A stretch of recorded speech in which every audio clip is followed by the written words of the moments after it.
Shalom Talmidim, Shalom Yoav, שלום אלי, מה שלומך? הכל בסדר?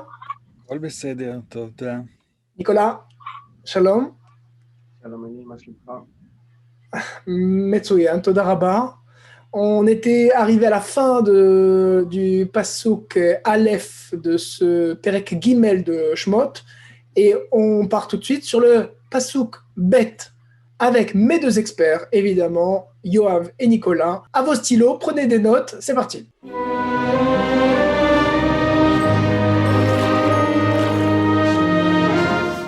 Yoav, est-ce que je peux te demander de lire le Passouk Bet, s'il te plaît? וירא מלאך אדוני אליו בלבת אש מתוך הסנה. וירא והנה הסנה בוער באש, והסנה איננו אוכל. L'hébreu est très, très beau, en tout cas, très, très savoureux. On va en parler. Nicolas, est-ce que tu peux lire la traduction, s'il te plaît, juste pour peut-être qu'on sache de quoi ça parle? Un ange du Seigneur lui apparut dans un jet de flamme au milieu d'un buisson. Il remarqua que le buisson était en feu et cependant ne se consumait point. Parfait. Alors, Vayera Malach Adonai. Vayera Malach Adonai. Alors, Nicolas, est-ce que tu peux nous faire peut-être une analyse rapide, ou pas rapide d'ailleurs, de Vayera? Qu'est-ce que c'est que ce verbe? Et comment il est conjugué? De quelle forme il est? Alors, Vayera, donc, c'est la racine Resh Aleph He. Au Nifal, c'est en fait Nir'a. Nir'a, c'est il était vu, il semblait, il apparaissait, on pourrait dire. En français, quelque chose qui semble ou qui apparaît, c'est la même idée. Donc, être vu de quelqu'un. Nir'a et à l'inaccompli, ça fait Yerae. D'accord, Yerae, donc Yerae. Voilà. Et donc, en fait, le noun de Nir'a fiche le camp et il y a un tséré qui apparaît sous le yod. Yerae. Et ici, on a une forme apocopée, c'est-à-dire réduite, où le he est tombé. Au lieu d'avoir Yerae, on a Yera. Pourquoi on a une forme courte? Pourquoi? Parce que, à cause du vav conversif. Le vav conversif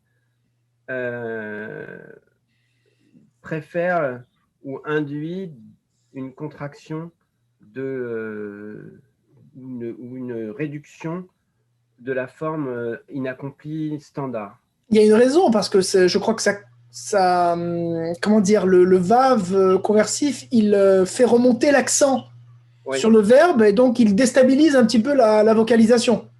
Tout à fait. Alors là, le problème de fond qu'on a par rapport à l'accent, c'est que cet accent particulier, le petit rond avec une barre un peu comme une loupe, là, de mémoire, ça s'appelle talcha, quelque chose comme ça. Le problème, c'est qu'on l'écrit avant le mot, mais il n'est jamais positionné sur la syllabe qui porte l'accent. Voilà, ça s'appelle talcha. Moi, je prononcerai Vayera, Vayera. Voilà, donc sur le yud. En toute logique, ça serait Vayera. Et on peut dire en effet que la confusion parfois existe dans la Bible. Il y a au moins un endroit qu'on ne sait pas si c'est la forme nifal d'être apparu ou la forme paal voir. On l'a vu ici, on l'a ici, Vayar. Exactement. Ici c'est clair, c'est la même écriture, mais il y a un endroit que c'est vrai, on peut les lire de deux façons de la Bible. Voilà. D'ailleurs, ce qui est intéressant, c'est que sans voyelle, ce sont les mêmes mots. Vayera et Vayar, c'est exactement la même orthographe. Et donc, on a envie de se dire parfois, tiens, est-ce que les massorètes, ils n'ont pas interprété le mot. Parce que Possible, voilà, c'est tout à fait possible. c'est possible. C'est pour ça qu'il y a il y a certains analystes qui lisent la Bible sans la ponctuation. Parce que parfois, enfin, en disant que ce mot, il pourrait être lu d'une autre manière, ce qui est vrai au final. Oui, tout à fait. Ici, ce n'est pas le cas. Ici, Non, c'est c'est pas le pas le cas, cas. évidemment, il n'y a, pas de doute. Par les premiers verbes, c'est la forme vraiment If'al. nifal, les héraot, C'est le voilà, verbe les heraot à l'infinitif. Les voilà, heraot. c'est aussi les mêmes termes, j'ai dit en parenthèse, qu'en fin de compte, il y a un paracha dans la Torah, dans le livre de la Genèse, qui s'appelle Vayera. Ah oui. Aussi, l'apparition, c'est quelque chose, pas la même chose, l'apparition ou des anges, des émissaires à Abraham. Voilà. Bon, en général, c'est toujours, c'est toujours, enfin, c'est toujours utilisé pour une apparition un peu surnaturelle. Vayera. Alors Dans la justement, Bible, Exact, non. quelque chose comme ça. dans Vayera, juste pour finir juste ce que je disais sur l'accent, en fait, Vayera, dans la paracha de Vayera, donc Genèse 18, là, l'accent, c'est un mahapar, et donc là, on voit bien qu'il est sur Vayera. Donc, Ah, ça permet de d'accord. lever l'ambiguïté. Voilà. Ok. Donc, c'est pas Vayera, mais bien Vayera. Vayera. Bon, Je pense d'accord. dans les deux cas. Parfois, il faut aller rechercher d'autres passages pour comprendre, pour lever des ambiguïtés. Eh bien, écoute, c'est Et clair. Donc, alors, oui, cette racine, c'est une racine fondamentale de toute la Bible, oui. bien sûr. C'est la racine des voir. Et comme on a dit, la révélation, de saisir quelque chose, de tout, de sens aussi des phénomènes comme ici, phénomènes, ce qu'on appelle théophanie, révélation des dieux. Et en tout cas, c'est un racine qui est proche que certainement un sujet qu'on ne va pas peut-être voir ici, mais il faut quand même le dire dans cette occasion, c'est-à-dire la racine des Yud Resh Aleph, et la confusion existe dans la Bible. Ah oui. Yud Resh Aleph, bien sûr qu'il y a un lien entre Craindre. Craindre. craindre et voir. Parce que s'il y a un phénomène, certains types de phénomènes qu'on voit, à ce moment-là, on tremble et on craint. Il faut expliquer, on craint, excusez-moi. C'est ça, et bien sûr qu'il y a un lien entre contempler, regarder, observer Et et craindre. avoir cette émotion de craindre. Mais Alors, que craindre, oui, on va laisser ça pour l'instant, mais on va revenir. Oui. on va le voir sûrement, ce verbe. Hein. Donc, en tout cas, les héraot, en hébreu moderne, ça s'utilise, ça veut dire paraître, tout simplement. Oui. Unir est, au présent, Oui. unir est ayef, il semble un peu fatigué. Ou alors unir eli, unir ali, il me semble, il m'a semblé. Donc, Exactement. ça s'utilise très, très souvent. Tout à fait, des sens de compréhension. Un iroé, comme dans le sens un iroé, mashtaomer, je comprends aussi. Comme en Voilà, français, je vois ce que tu veux je dire. vois ce que tu dis. Bien sûr que c'est un racine tellement forte, mais ici, il faut dire également, Eli, l'infinitif, si tu parles des bons modernes, l'infinitif de la forme itpael. Les hitraot. Ça veut dire c'est voir, c'est voir, c'est-à-dire qu'on dit au revoir, au Bien sûr, revoir. se revoir, se revoir. Oui, bien Hitraot. sûr que cette racine, elle lit, comme tu as voulu dire, on est bon moderne, donne beaucoup de choses qu'on ne peut pas voir maintenant. Non, pas tout de suite. Je pense on va se laisser un peu parce que le verbe lire hot justement, on va voir juste après. Vayar, c'est lire hot, c'est au Exactement. paral. On s'en laisse un petit peu. Juste une petite bizarrerie, mais qui est, à mon avis, très intéressant, c'est que à plusieurs endroits dans la Bible, il y a une forme de l'infinitif qui est ni leheraot, ni liraot, mais qui est leraot. J'étais sûr. Tu connais? Leira hot comme ça. Sans iode. Oui, c'est comme les hanot. Oui, Oui, sans hé. Ça s'écrit non, comme non, lire mais haute. Ça s'écrit comme lire haute, mais il y a il y a oui, mais l'era haute. Moi, je mets un yod parce que c'est en active malais, mais bon. C'est vrai que on peut l'écrire sans. L'Eraot, ce qui est très étonnant, qui est utilisé avec l'accusatif. Par exemple, on a dans Isaïe, qui tavou l'Eraot panaï. Ça veut dire à la fois voir ma face et en même temps être vu par ma face. Il y a une espèce d'ambiguïté et que je trouve assez intéressante. Alors, Malach Adonai, donc c'est une smichut. Je sais que c'est pas bien de faire ça, mais je le fais. Ha-Malach Shel Adonai. Bon, il y a le Ha ici, hein, parce que normalement, le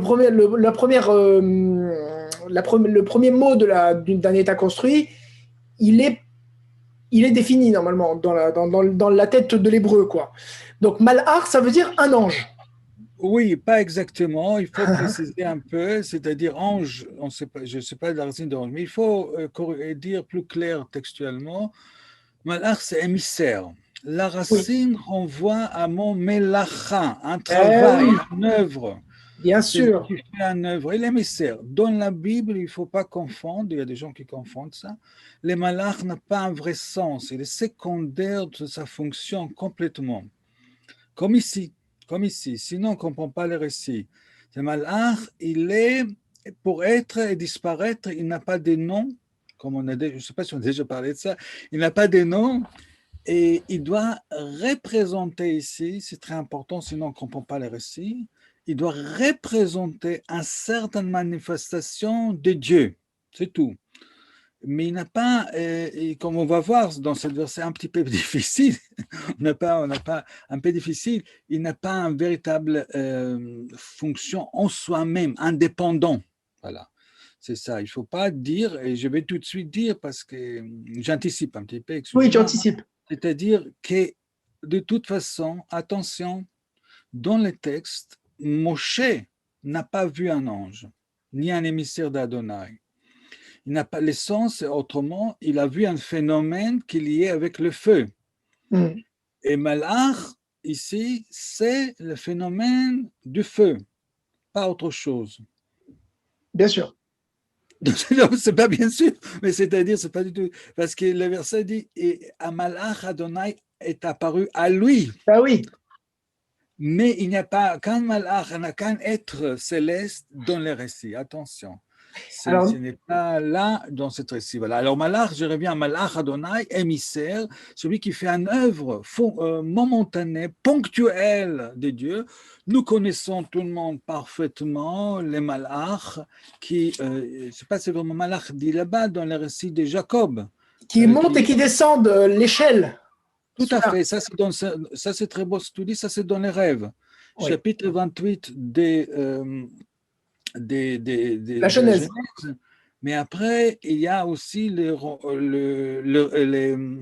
rencontres, le combat. Voilà. Si on dit le combat avec Bien sûr, l'ange. avec l'ange. Voilà, qu'on n'a pas des noms, qui est secondaire dans le récit, mais je laisse ça pour l'instant, mais voilà. Nicolas, Yoav a rapproché le mot malach de melacha. Melacha, c'est pas une œuvre qu'on fait avec les mains. Pas nécessairement. Tu peux travailler avec le bœuf, avec un autre chose, avec quelque chose malin. Qu'est-ce que Pas tu une veux dire œuvre par les mains? manuelle. Il y a un rapport avec les mains. Melachuti. Melachuti, ça veut dire Non, mais artificiel. dans la Bible, parlons dans la Bible. Tu parles de la Bible Oui. ou du monde moderne?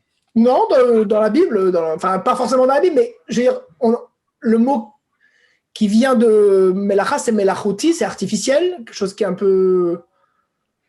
Mais ça, c'est vraiment moderne quand même. Oui, mais c'est intéressant. Pourquoi ça vient de malach et de melacha? C'est qu'il y a un côté un peu Il y a un côté fabriqué par l'homme, c'est ça? fabriqué. Oui, Fabriqué, oui. Je pense que melacha, c'est un mot qui est utilisé pour la construction du Mishkan en particulier. D'accord. Il est utilisé dans la Bible, melacha, ou c'est un truc rabbinique? non, mais la ra existe, bien sûr que ça existe. Ça existe de manière très importante, Elie. Et tu sais, et tu poses la question, mais Veishbot mikol melachto asher asa. Mais vadaï. Ça, c'est dans le Kiddush. Et Dans la essentiellement dans non, Bereshit. Exact, dans la Genèse chapitre 2. Malach, Yoav a tout dit. Moi, je rajouterais juste peut-être un truc intéressant, c'est ce que dit à propos des trois anges justement qui apparaissent à Abraham. Il dit Echad levaser et Sarah, un pour annoncer à Sarah, Echad lehafoch et Sodom, un pour détruire Sodome, Echad lerapot et Abraham, et un pour guérir Abraham. Et il commente en disant Shen malach echad ose shte shlichuyot. Donc c'est exactement ce qu'a dit Yoav, c'est-à-dire en fait l'ange c'est vraiment un émissaire au sens quelqu'un qui vient accomplir une action de Dieu. D'accord. Et il emploie le mot shlichut, qui est un mot plus récent, évidemment, Une qui mission. signifie une mission. Voilà. Alors, malach, à ne pas confondre avec meler, qui veut dire un Oui, roi, tout à évidemment. Et il faut bien prononcer malach et pas malach. Le A est sous le aleph. Malach. Il faut bien séparer. Malach Adonai, donc un émissaire de Dieu. Elav. Elav, c'est la déclinaison de El qu'on a vu dans le passouk précédent. El. D'accord, se décline en Elai. Eleicha, Elaich. Elav, Eleha. Et donc là, on le voit, Elav, c'est à lui, vers lui. Nicolas. Non, je voulais rajouter juste un tout petit point sur Malach. C'est que Malach, c'est pas forcément un ange dans un contexte d'apparition divine.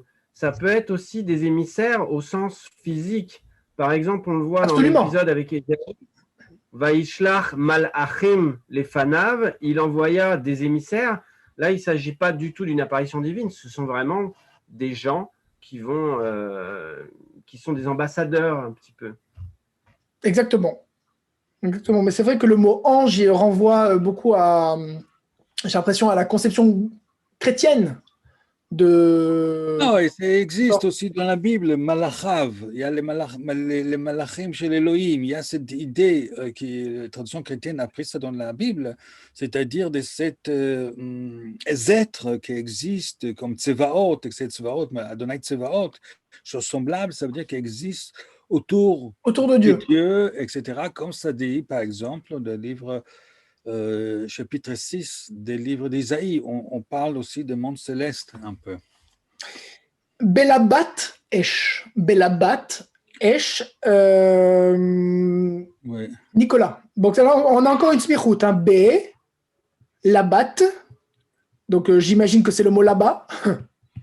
Là-bas Voilà, ou Lehava. Il y a des gens qui disent que c'est Lehava qui les a tombés. Oui. Nicolas. Avant que Yoav. Yoav m'a coupé l'herbe sous le pied, mais c'est pas grave. C'est exact. Je suis d'accord avec lui. T'as dit quoi, les Hava? Les Hava, oui, oui. Les Hava, moi je connais. Les Hava, c'est la flamme. Voilà. C'est ça. Là-bas, c'est une forme raccourcie de les Hava. Et tu crois que le hé est tombé et il a mis un point dans le bête? Possible. Ça. Il s'est réincarné.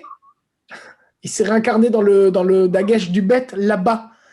Oui, il y a ici une autre proposition, c'est-à-dire à la fois, c'est vrai, c'est probablement les Hava, les Havot, se trouve dans les livres des cantiques Shalhevet, mais le mot les Hava existe, l'Ahav, qu'on va parler de ça, mais il y a d'autres possibilités qui n'enlèvent pas le sens de l'Ehava, la flamme, et qui renvoient en sens de lève, le cœur, voilà. On a l'impression ici que c'est limite liba, un cœur. On a le même phénomène, par exemple, avec Shmama et Shamma. Exact. Il y a une sorte de... Ouais, on a l'impression que... ça rejoint un petit peu ce que j'ai dit précédemment concernant la Massora. Il y aurait plusieurs façons de lire s'il y avait pas si on n'était pas en présence d'un système de vocalisation parfaitement plaqué et qui nous est servi comme ça. Et il y aurait peut-être d'autres lectures possibles, j'ai l'impression. Donc Belabat Esh dans une flamme de feu. C'est-à-dire, ce qu'il faut comprendre, c'est que Labat Esh, c'est une expression. Et les expressions, comme en français, souvent, elles elle roule dans les bouches et le sens original est parfois transformé. Par exemple, en français, quand on dit autant pour moi, au départ, le autant pour moi, ça s'écrit A-U-T-E-M-P-S, comme Bah le oui. temps. Et beaucoup maintenant l'écrivent autant A-U-T-A-N-T. Ouais. Voilà, c'est une transformation du sens, mais ça a autant de sens de dire autant pour moi, autant je m'en prends dans la figure, bon, Ouais. que de dire autant au timing, quoi. Ouais. Ben là, avec la bat esh, c'est probablement des choses de cet ordre-là. C'est une expression toute faite. On ne sait pas très bien quel est le sens original. Il y a plusieurs possibilités. Mais on retrouve la même chose avec, par exemple, babat ein ou bat ein. Il y a, sur on ne sait pas trop si c'est la paupière de l'œil ou si c'est la prunelle de l'œil. Voilà, D'accord. il y a des choses comme ça qui sont des expressions toutes faites. Et Oui, la ici, tradition les a retransmises telles qu'elles sont prononcées par les gens. oui, il faut dire, Nicolas, qu'il y a d'autres occurrences des choses semblables, les havot esh, ou esh le hava dans la Bible. Voilà, ça existe également ailleurs dans la Bible, presque la même expression. Voilà. Donc, il y a le mot. Donc, quand Ici, on dit une flamme, on dit lehava ou shalhevet. oui, Et mais en, ici, il faut dire par rapport à la traduction, Elie, un jet des flammes, ce n'est pas dans les textes hébraïques. Hein. oui, voilà. Bah, c'est pour ça qu'on fait Bible Academy, c'est fait pour justement s'extirper des traductions un peu interprétatives. Voilà, ici, on va parler d'hébreu moderne, avant moderne, excuse-moi, les havas enflammés, il y a c'est-à-dire les hitlahev, les alhiv, voilà, on peut dire Nicolas mitlahev, mikriat mikra. Nicolas, Il s'enthousiasme. oui, Nicolas malhiv otanu, כן? זה התפעל. Après, התלהבות, c'est un terme important pour autre cause. L'enthousiasme. Mais Mais c'est pas que positif. l'enthousiasme, c'est aussi la passion. Voilà. Les halhiv, ça veut dire vraiment passionné. Passionné. Il y a un côté entre d'ailleurs, c'est pour ça quand même en français on dit la flamme pour dire la passion. Il y a entre le feu et la passion, c'est pareil en hébreu. Il y a une vraie, il y a un vrai rapport. Oui, tout à fait. Dans enthousiasme, il y a quelque chose de divin dans l'origine du mot enthousiasme. La ferveur. Voilà. En grec, oui. En grec, oui. Et en Dieu. Et on va se garder 5 minutes pour parler de Mitor Hasné. Mitor Hasné, de l'intérieur de l'arbuste, du buisson. Donc, Mitor, tor ça veut dire l'intérieur, Mitor, de l'intérieur. On a aussi Betor, par ailleurs, qui veut dire à l'intérieur. Mitor, c'est de l'intérieur. Hasné, du buisson. Oui, Nicolas. Je traduirais plus par milieu que intérieur, même si c'est très d'accord. Du milieu, si tu veux. Hasné. Et Tor est l'état construit de Taver. Ah, intéressant. Oui, Taver, c'est au milieu. En hébreu moderne, on dirait Baemtsa. Le mot Tor, en hébreu moderne, prend plus le sens effectivement du milieu, être au milieu de quelque chose. Mais en hébreu biblique, ça a plus. Le taver, c'est vraiment le milieu. Oui. Les taver, ça veut dire. Les taver en hébreu, ça veut dire être le médiateur. Justement, être au milieu être un agent médiateur entre deux parties. Ce que je veux dire, c'est que je dis par exemple Ani betocham, en hébreu, ça veut dire je suis parmi eux, en hébreu moderne. Mais en hébreu biblique, Betor, ça a plus l'idée de milieu que juste être à l'intérieur ou partie de quelque chose. Il y a plus parce l'idée de centre, de milieu, enfin centre, je ne sais pas si le mot centre est juste, mais oui, c'est intéressant. Le milieu, c'est un peu le centre quand même. Oui, c'est-à-dire le mot en expression rabbinique, tocho kevaro, c'est déjà dans le sens son intériorité. Voilà. Le mot tor devient l'intériorité plus tard. Voilà, dans l'expression tocho kevaro. Son intériorité psychique est comme sa façon de manifester à l'extérieur. Voilà. Alors, avant de terminer, on va quand même parler du mot sné. Est-ce que c'est un apax dans la Bible? Quand je dis apax, c'est-à-dire pas une fois, parce qu'on le voit plusieurs fois dans ce Pérec, mais est-ce que c'est utilisé que dans Non, ce... non, ça est utilisé comme, je ne sais pas si on a déjà dit, à la fin des livres de Dvarim, hein. D'accord, le Je mot crois sné est que- réutilisé autre part. oui, et Dans Paris. peut-être, je crois, et peut-être avec référence à notre texte. On ne va pas l'introduire maintenant, mais il y a un lien entre la fin des livres de Dvarim, Shochni Besne, et notre texte ici, voilà. Alors, Euh, il y a un mot qui ressemble en français, c'est séné. mais avant, Sne ici, Mito Hasne, c'est-à-dire buisson, c'est possible.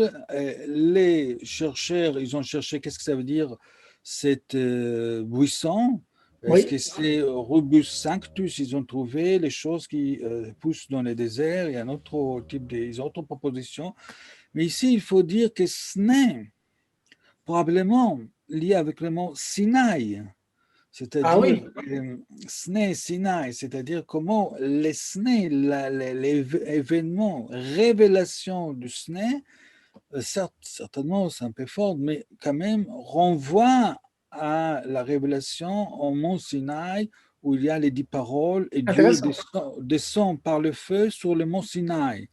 C'est-à-dire, il y a un certain lien qu'on va développer à un autre moment, mais on ne peut pas ignorer ce lien entre Sne et Sinaï. Nicolas. Non, je suis très intéressé par la connexion avec le Sinaï. Dans un dictionnaire, ils disent que c'est le Petel Hakadosh, Tout à fait, c'est le que j'ai dit Siné. Rubus Sanctus. Sanguineus, ils disent, ouais. Et le Petel, c'est le Une framboise? framboisier. Ouais. C'est une framboise. D'accord, ça serait un framboisier alors, séné. C'est une possibilité, il y a d'autres Il y a, il y a- possibilités. il y a- il y a il y a une variété de plantes en français qu'on appelle séné. S-E-2-N-E, S-E-2-N-E, je crois. Et je crois que ça vient de sné en hébreu.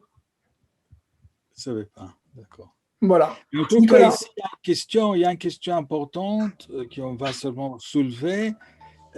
Cette buisson, comment c'est cette buisson? Il n'a pas indicatif, mais ici que c'est un buisson, on peut dire que c'est un arbre, mais bon. Mais aussi, comme c'est important après pour le commentaire tardif, c'est-à-dire est-ce que c'est un buisson, quelle est la taille de la buisson, etc., qu'on va parler, il y a un sens aussi symbolique, on va parler plus tard, voilà. Quel type de buisson cette sné, voilà. Eh ben, on en parlera un peu plus largement dans la suite de ce pasuk bête. Nicolas, אני רוצה להודות לך, תודה רבה, לך, אלי. תודה לכל המאזינים.